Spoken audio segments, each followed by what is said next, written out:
Es domāju, ka jūs visi zinat, ka cilvēce šobrīd pāriet uz jaunu pasauli. Mainās enerģijas, mainās pasaules redzējums, un šī pārēja notiek tieši tagad. Un tikai tiem cilvēkiem būs panākumi, kuri spēs adaptēties šai jaunai pasaulē.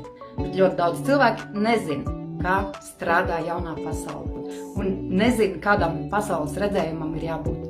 Jo cilvēki joprojām vēl ir iestrēguši vecajā pasaulē. Un dēļ tā ir ļoti daudz ciešanu, ļoti daudz baiļu, raižu, un mūsu uzdevums ir adaptēties šai jaunai pasaulē. Un vēlreiz panākums šajā pasaulē būs tikai brīvi, elastīgi, adaptīvi cilvēki, kuriem ir atvērta apziņa.